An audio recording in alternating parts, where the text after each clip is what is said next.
acá. Saludos. Bueno, padre, el tema que nos trae hoy es qué relación existe entre la religión judía y cristiana como una consecuencia de todo lo que vimos en el encuentro anterior.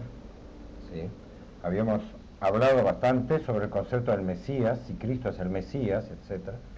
Y es lógico que nos planteemos, por lo menos para los cristianos es un tema fundamental, esencial.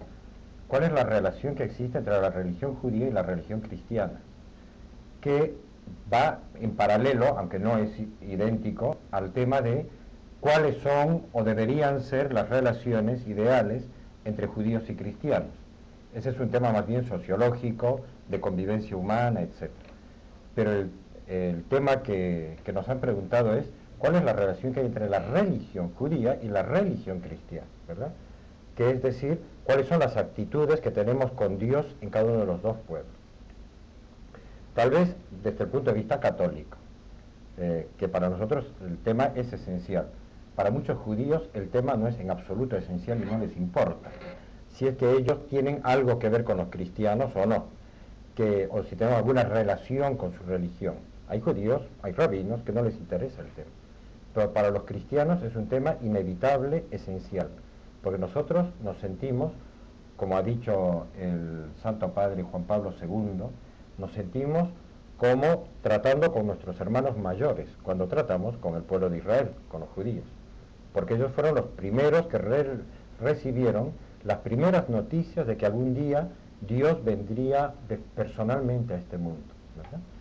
Entonces, el documento más autorizado que ha tenido durante el siglo XX pasado la Iglesia Católica son los documentos del Concilio Vaticano II. Entre los numerosos documentos que todos los obispos del mundo, que en esa época eran más de 3.000, que se reunieron en Roma, allá en la década del 60, de 1963 a 1965.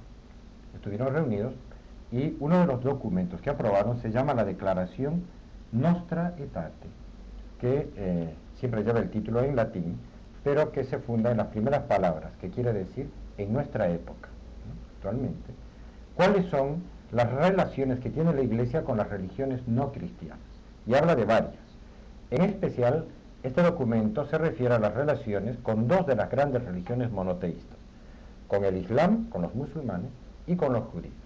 La pregunta tiene que ver con la religión judía, y dice así este documento oficial católico. Al investigar el misterio de la Iglesia, este sagrado concilio recuerda el vínculo con que el pueblo del Nuevo Testamento está espiritualmente unido con la raza de Abraham. Bien, que lo pone de un modo además que puede ser chocante para algunos, porque Abraham fue el origen, incluso racial, por decirlo así, de un pueblo. Pues la Iglesia de Cristo reconoce que los comienzos de su fe y de su elección se encuentran ya en los patriarcas, en Moisés y en los profetas, conforme al misterio salvador de Dios.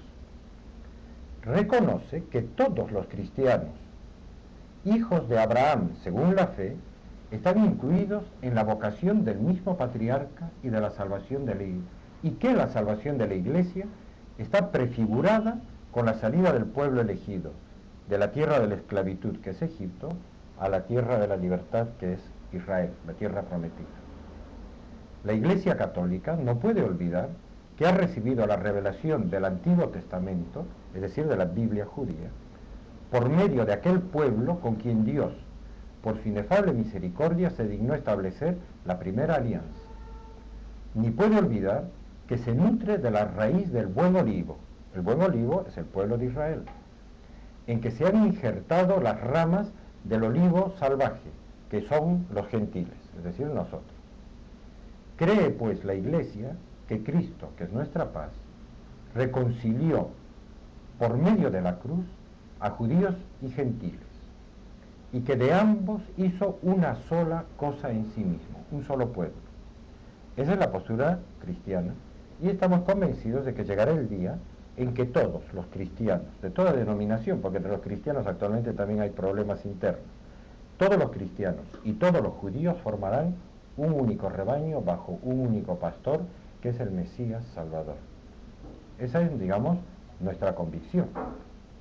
Y por lo tanto, nuestras relaciones espirituales son muy particulares, son únicas, son exclusivas. En cambio, con la otra religión monoteísta, que es el Islam, no tenemos ni remotamente este tipo de relación.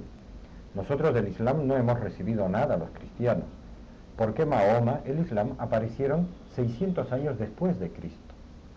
Y Mahoma copió cosas de la Biblia judía, copió cosas del Nuevo Testamento cristiano y de tradiciones de Arabia, de los pueblos nómadas, y fabricó su propio libro sagrado que se llama el Corán, pero tomando de judíos y cristianos todo el material y reelaborándolo a su manera.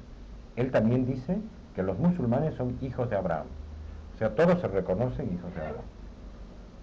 Pero nosotros, los cristianos, tenemos además una visión de la historia de la salvación que la trae el Catecismo de la Iglesia Católica, que es, digamos, el texto oficial en el cual uno no da su opinión privada, sino lo que es la enseñanza que tiene la Iglesia, oficialmente a nivel mundial, donde a partir del punto 50 del Catecismo se nos cuenta cómo Dios sale al encuentro del hombre, y lo ha hecho a través de un proceso complejo, haciendo varias alianzas con la humanidad a lo largo del tiempo, cada vez más centradas en la persona del Mesías. Y la primera de todas fue la promesa que Dios le hizo a Adán y a Eva. Por ahí empezó. Cuando a Eva, en concreto a la mujer, le prometió que un descendiente de ella le aplastaría la cabeza a Satanás. Y desde entonces entró en la historia de la humanidad que un día vendría alguien, un alguien. Que esto en la mayor parte de las naciones de la antigüedad ha existido esta tradición, que estaba prometido a alguien que iba a venir.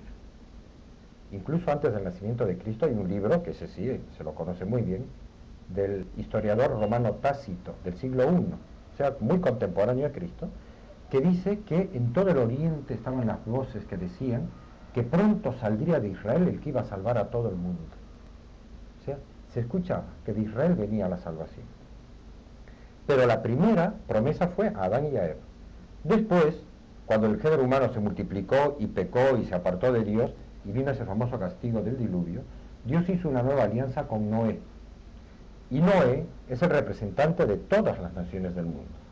Y le prometió a Noé que Dios no volvería nunca a castigar a la humanidad como lo había hecho con el diluvio.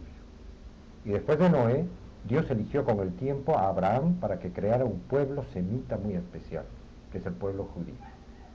Y después podemos seguir haciendo la narración para ver hasta dónde llega la relación entre judíos y cristianos. ¿Cómo no, padre? Después de una pausa. Una pausa lo hacemos.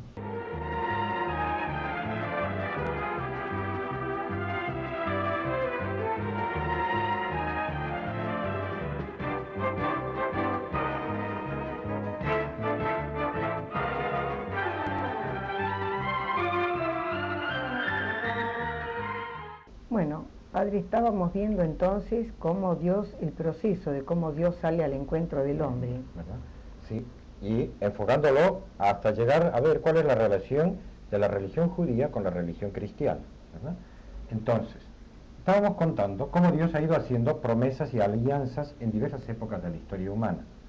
La alianza con Noé, que fue ese grupo original de 8 personas que sobrevivieron al diluvio, fue una alianza muy particular. Dios prometió que no iba a haber más castigos terribles tipo diluvio universal, ¿no? Y a partir de Noé aparecen unas personas que son verdaderamente muy santas y que son anteriores a la existencia del pueblo judío y por supuesto mucho más anteriores al pueblo cristiano. Antes de Cristo, antes de Abraham, de Moisés, antes de Abraham, hay personajes que el Catecismo de la Iglesia Católica señala como pertenecientes a la alianza con Noé, que son los santos que pueden existir, desconocidos a veces por nosotros en cualquier nación que no es cristiana. Por ejemplo, dice la Biblia venera algunas grandes figuras de las naciones, como por ejemplo Abel el justo, que es hijo de Adán, o el sacerdote rey Melquisedec, que para los cristianos es una figura, una especie de profecía de Cristo. Otros justos como Noé o como Job, que de manera, añade el Catecismo, que la Escritura expresa qué altura de santidad pueden alcanzar los que viven según la alianza de Noé, en la espera de que Cristo reúna en uno a todos los hijos de Dios dispersos. O sea que puede haber gente muy santa, no sabemos en qué nivel de santidad, en cualquiera de las naciones no cristianas actualmente, gracias a que nosotros estamos convencidos, los cristianos, a través sobre todo del misterio de la Eucaristía y de la misa, vamos pidiendo a Dios por toda la humanidad. Y las gracias invisibles de Dios llegan a todos. Pero puede haber grandes santos. Los judíos piensan igual. El pueblo judío piensa que existen los justos de las naciones, así los llaman. Gente que es especialmente buena, incluso de vez en cuando hacen un reconocimiento público de alguna de estas personas por ayudas que han prestado al pueblo judío. Siguen pasando los siglos. No sabemos realmente cuántos, desde Noé hasta la elección de Abraham, pero son muchísimos siglos. Y llega un momento en que Dios elige a Abraham y le dice, Abraham era un caldeo, no era de origen judío, no existía el pueblo judío. Lo elige, lo saca de la casa paterna, ahí en la desembocadura del Tigris y del Éufrates, que ahora llamamos Irak. Ahí es el hogar natal de Abraham. Y el Génesis capítulo 12 dice que Dios le ordenó que saliera de su tierra, de su patria y de su casa, porque le hace una promesa, que lo hará el padre de una multitud de naciones. Génesis 17. Pero además hay una promesa que para todos los pueblos de la humanidad es muy importante, porque en el Génesis capítulo 12, según la versión de los 70, se dice que Dios le dijo, en ti serán bendecidas todas las naciones de la tierra. Eso porque por cierto es una responsabilidad para el pueblo judío. Ellos tienen que pensar y plantearse siempre que no están para vivir como digamos una especie de religión endógama que se preocupa solo de sí mismo. No pueden encerrarse dentro de su tesoro espiritual, porque a través de la promesa que recibió Abraham, tienen que ser benditas todas las naciones de la tierra a través de Abraham. El pueblo judío debería sentirse, digamos, siempre obligado, impulsado, preocupado por extender la bendición a toda la humanidad, no guardársela. Este pueblo que nace de Abraham se llama el pueblo judío. Con el pueblo judío pasan bastantes siglos y allá por el siglo XII a.C., Dios hace una alianza con uno de ellos, que se llama Moisés. Y hace una alianza en que le pide que sean su pueblo exclusivo y él será su Dios exclusivo. Porque dentro de ellos van a ser el gran profeta un día que vendría a este mundo. E Israel se considera así, el pueblo elegido de Dios, y lo es. O sea, no ha habido y no hay ninguna otra nación que tenga una razón de existir tan importante como Israel. Pueden venir terremotos, maremotos, quedar destruidos continentes, pero una cosa es segura, el pueblo de Israel es indestructible. El pueblo de Israel es el pueblo de Dios. De él ha nacido el Mesías ha salido de la herencia del rey David, y ellos tienen la misión de extender las bendiciones de Dios a todo el mundo. Lo que les cuesta es aceptar que Dios ha venido y es el que nosotros los cristianos hemos aceptado. Ellos esperaban un Mesías que fuera más triunfador, más político, tal vez más económicamente poderoso, y vino con mansedumbre y con paz, y los desconcertó, ¿verdad? Bueno, después de Israel viene una época en que San Pablo en la Epístola a los Gálatas nos dice que entró la pedagogía de Dios. La ley de Moisés fue el pedagogo, fue enseñando a la humanidad algunas cosas, entre ellas que ningún hombre podía con sus solas fuerzas cumplir todo lo que el Antiguo Testamento pide. Los humilló. Luego los judíos de la época de Cristo, como Pedro, los de Betsaida, decían, ¿no?, ni nosotros ni nuestros padres fuimos capaces de cumplir con todos estos mandamientos. Y es que cuando vino Dios simplificó mucho la vida, sin cambiar ni una jota de la ley. O sea, toda la ley, Jesucristo dijo, yo no he venido a modificar, a cambiar la ley y los profetas. Es más, dijo que se iba a cumplir hasta la última yot, hasta la última, en castellano decimos hasta la última jota, o hasta el último punto de la ley. La yot es una letra del alfabeto hebreo, muy chiquita, la más chiquita. Cristo lo único que vino es a darle su perfección.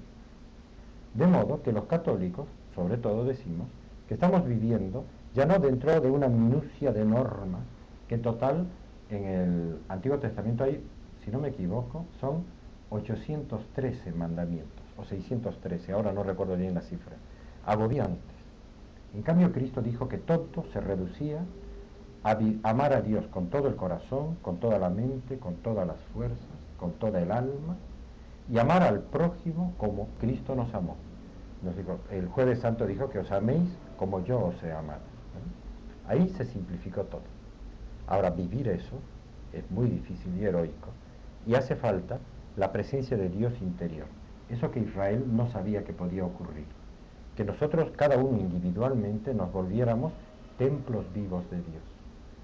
O que en lenguaje común se llama estar en estado de gracia, o de gracia santificada, sin pecados mortales en el alma. Eso lo trajo Cristo a través de los sacramentos, de la absolución, de la penitencia, a través del sacramento de la comunión. De modo que a nuestros hermanos judíos, nosotros, más bien les invitamos a que se alimenten de todos los tesoros que el Dios de Israel ha traído a la humanidad.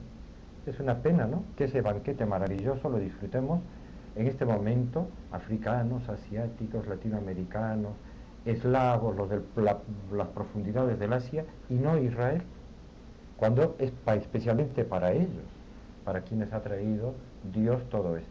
Algún día lo recibirán. Pero por el momento tenemos una relación teológica insoluble, ¿verdad? Lo que sí, no me he metido es hablar de nuestras traumáticas relaciones históricas, porque la verdad que nos hemos entendido muy mal a lo largo de la historia. Pero teológicamente no hay ninguna duda, son nuestros hermanos mayores, Cristo es hijo descendiente de David, y todo lo que tiene que decir sirve no solo para las demás naciones, sino especialmente lo que Cristo dice sirve para su pueblo, del que nunca ha renunciado, que es Israel. Bueno, padre, por lo menos la parte más importante yo creo ha quedado aclarada. Si nos metemos con la historia haría falta No, sería interminable. Sí, muy complejo. Hasta la próxima.